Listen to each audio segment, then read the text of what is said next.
Story 1: The Silent Passenger. Back in 2020, when the pandemic was still causing all sorts of chaos, I started driving for Uber to make ends meet. I was laid off from my retail job and needed quick income. The thing about ride-share gigs is you meet all sorts of people, especially when you're working late nights like I was. There were awkward encounters, drunk passengers, weird conversations, but none of that compares to what happened one Friday night in October. It was a little after midnight, and I had just dropped someone off at a hotel near the outskirts of town. My app pings almost immediately with a new request. The pickup location was about 6 minutes away in front of a bowling alley that was part of a strip mall. Pretty standard stuff. The name on the ride said Liam. I accepted it and started heading over. The area was quiet when I arrived, just a few dim parking lot lights, no cars in sight, and the bowling alley looked closed. But there was a man standing alone under one of the lights, wearing a gray hoodie and jeans. He was tall, maybe 6 feet 2 inches, with his hands in his pockets, head down like he was looking at his shoes. As I pulled up, he looked at me, but didn't wave or move. I rolled down the window and said, "You Liam?" He nodded slowly, walked over, and got into the back seat behind me. I started the trip and asked him if the destination in the app was correct. An address about 20 minutes away in a residential neighborhood I'd never been to. He said, "Yeah, that's right," in a quiet, calm voice.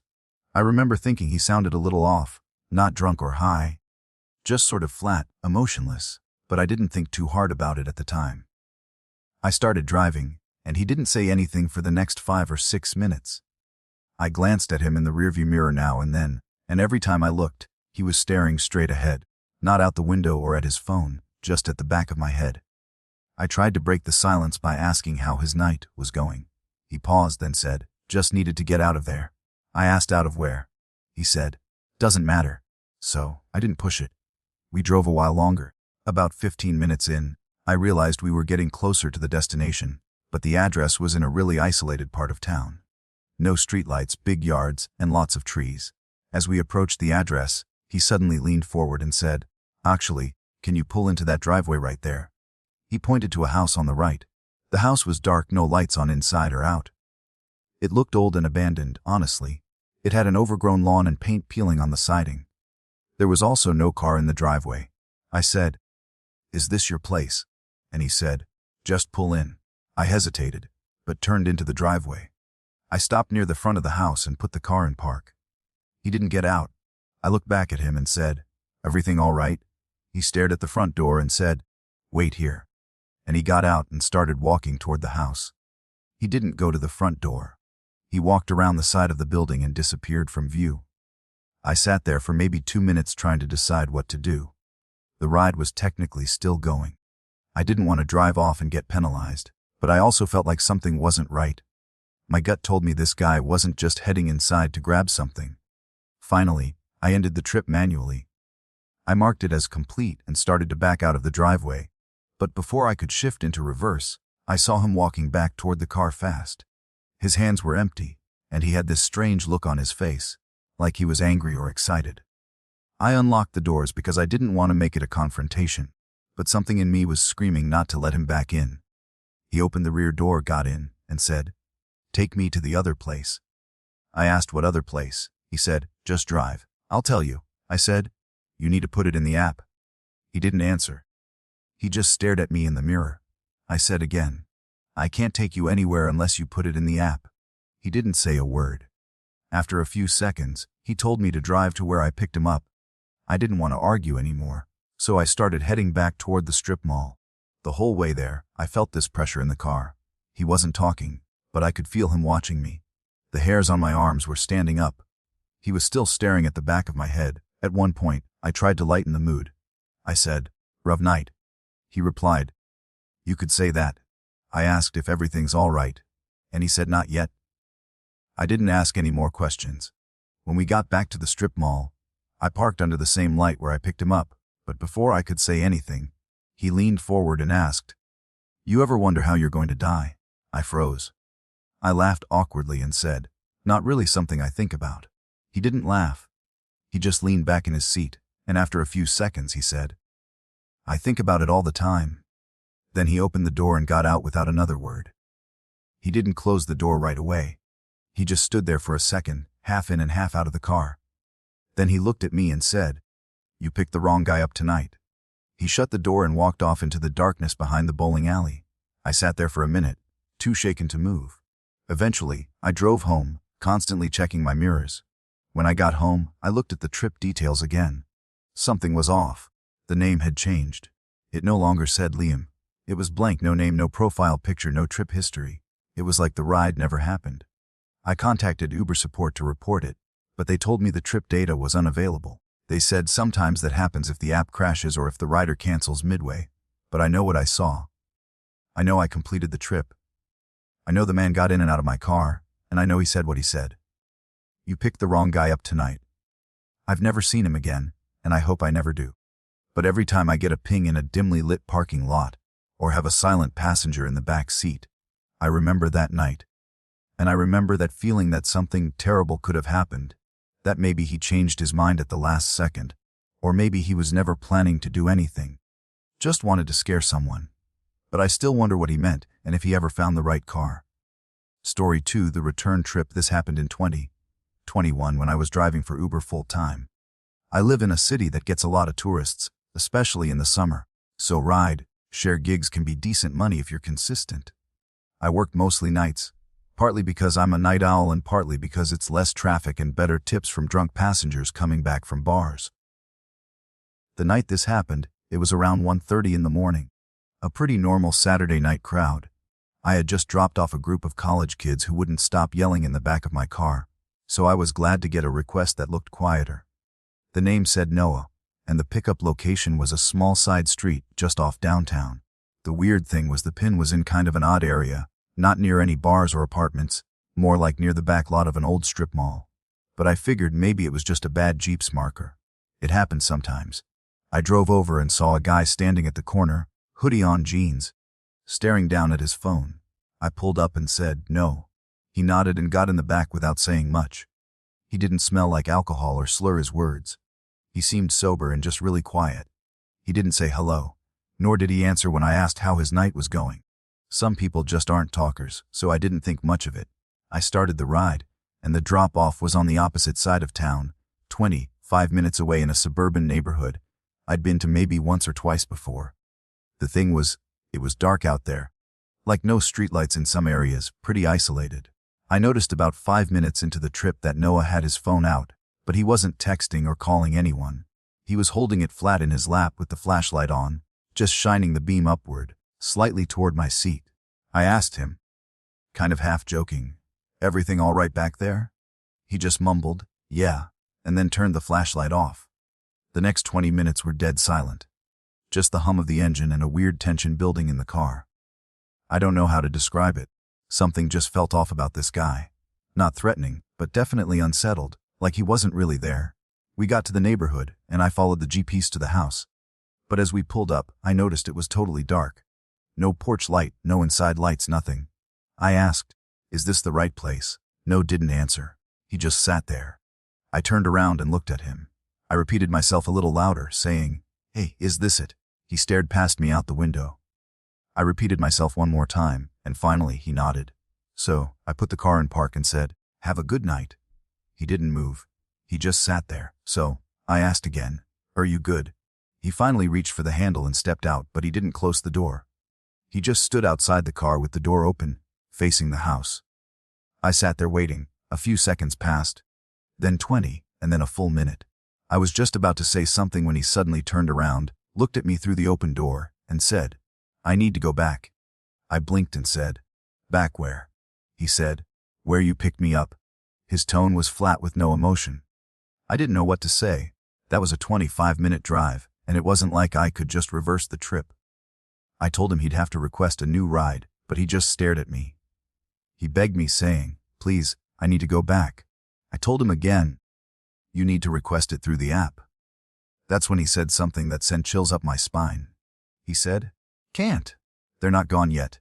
My only response could be, "Who's not gone?" He didn't answer. He just stood there, still holding the door open, and I noticed he was breathing heavily. At that point, I started getting seriously uncomfortable. I said, "Look, I can't just start a new ride unless you request it." He stared for another second, then slowly backed away and closed the door. He walked toward the house. even though it was pitch black and looked empty. I waited until he got to the porch before I pulled off. The moment I turned the corner, I ended the trip in the app and started heading back toward downtown. A couple blocks down, I stopped at a 24-hour gas station to use the bathroom and get a drink. I parked at the side of the building, went inside, and came back out maybe 4 minutes later. And when I got back to my car, I felt like my brain short-circuited. Noah was sitting in the back seat, same hoodie, same expression. I thought I had locked the doors before going inside, but somehow he was in the back of the car. I opened the driver's side door and stepped back in slowly, keeping my eye on him through the mirror. "How did you get back in?" I asked. He just said, "Take me back." I said, "I'm calling the cops," and reached for my phone. That's when he leaned forward, close enough for me to hear his breath, and said, "They're still in the house." I don't know why, but I didn't call the police. Something about the way he said that made me feel like he was having some kind of episode. I played along and said, "Whose house is that?" And he said, "My parents'." I asked him if he lived there, and he said, "Not anymore." That made the hair stand up on my neck. I started slowly driving back to where I picked him up. Every part of me was screaming not to do it, but I didn't know what else to do. As we got closer, he started breathing heavier. He was rocking slightly in the back seat. At one point, he whispered, "They're still there. They won't leave no matter what I do." When we pulled up to the house, there were still no lights, still no signs of anyone living there. He got out without saying anything, and then walked up to the front door and stood there. He didn't knock or anything. He just stood still. I waited maybe 30 seconds, then pulled away again, making damn sure the doors were locked. I drove 3 blocks, parked under a streetlight, and sat there for 10 minutes trying to process what just happened. I debated calling the cops, but what would I even say? That a guy got into my car twice and said weird things. There was no crime, technically, as far as I knew, so I just drove home and didn't sleep that night. The next day I reported the ride to Uber, and honestly, I regretted not reporting this to the police because the man might have been sick in the head, needing help. I hope he didn't hurt anyone. Who knows if that house was even really his parents' house, or if he actually was just having a manic episode. Story 3. The delivery driver. I'm an 18-year-old girl who lives alone in my apartment with my dog. I live about 8 miles out of town, so getting food delivered can be a hassle sometimes. I never thought anything of Uber Eats being bad. You may hear some stories, but never think they will happen to you. At least that's what I thought. It was a Friday evening. I was cleaning my apartment, getting ready for my boyfriend to come over. We're long distance, so I only get to see him on weekends. So I usually try to get it cleaned up before he arrives on Saturday. I had been cleaning for about 2 hours, and it was past 6 in the evening, so I was feeling hungry. I didn't want to dirty any dishes, as I had just cleaned them all and cleaned the kitchen. I decided to order food so I wouldn't have to make a mess. I ordered my food and got the notification that my driver was on his way, driving a white Honda Fit Sport. I'm a young girl living on my own, so I have my delivery instructions set to leave my order at my door for contactless delivery. I was sitting in my living room watching TV when I got the notification that my food was delivered. As soon as I got that notification, I jumped up, eager to get my food. I was starving. When I opened the door to grab my food, it wasn't there. So I thought maybe he set it at the wrong door, but looking down at all the doors, none of them had the food at them. So I went back in and was going to message him when I heard a knock at my door. It was my next door neighbor. He was holding my food, he said. "Hey, sorry. I picked up your food from your delivery driver because he was looking through your windows, and I wasn't sure what he was doing." I took the food and thanked him, wondering what the hell just happened. I went back in, ate my food, and enjoyed a movie. When I started to get ready for bed, I took a shower, then went to turn off my TV and make sure all my doors were locked before going to bed. I lay down in bed, called my boyfriend, and eventually ended up falling asleep. I woke up a few times during the night to my dog growling at the window or the back door. My dog isn't a huge scary dog. He's a small 5-pound Morkie, but it's still pretty scary when he growls at something and catches you off guard. I finally got him to calm down and go back to sleep. It wasn't even 15 minutes later that I woke up to banging on my window.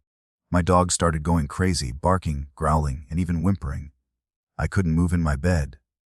I took the bed sheets and pulled them over my head, just leaving enough to not cover my eyes so I could see the window.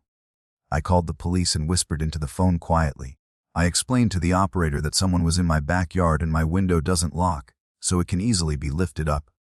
She told me to go to a different room, and police would be at my apartment shortly. I ran to my kitchen and grabbed a knife, just waiting to see blue and red lights or hear sirens. It felt like forever. I looked out the window of my kitchen and never expected to see what I saw: the Uber driver's car that delivered my food. His car was sitting across the street from my apartment. When you open the door to my apartment, there's a large open field to the left that's used for parking trailers and letting dogs play. He was parked there, but I didn't see anyone in the car. I put two and two together and thought to myself, he's in my backyard. The police finally arrived. I could barely even speak. I was shaking and crying. I explained to one officer what happened while the other went to check out my backyard, which is where my bedroom window is. Another officer who arrived went to check his car because it was still in the field, but he wasn't in his car. The two officers came back and started talking with the officer I was speaking to, telling her there were footprints in my backyard, which it had just rained the night before, so it was very muddy outside.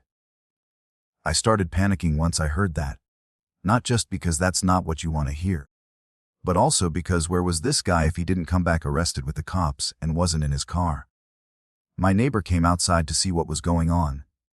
The officers explained to him what was happening. Then he spoke about how he picked up my food for me earlier that day. The neighbor invited me to sleep over at his apartment for the night, if it made me feel any better.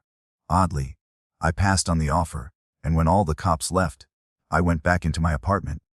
Thinking it was all over, I took a few hours to get comfortable enough to fall asleep, but at 2 in the morning, I woke up to banging on my front door and heard police. There's no way this is happening right now, I thought to myself. I got up and went to my front door, scared to open it. It was the woman I spoke to earlier. She explained they stayed at my apartment hidden to watch for that guy in case he showed back up. And he did. They caught him walking up to my front door, thinking he was going to try to find a way in. My heart fell to my stomach when I heard her say that. She then explained he was arrested, and I don't have to worry about him anymore. I thanked her and went back to try and sleep. Unfortunately, I couldn't fall asleep this time. I also don't use Uber Eats anymore when I'm home alone.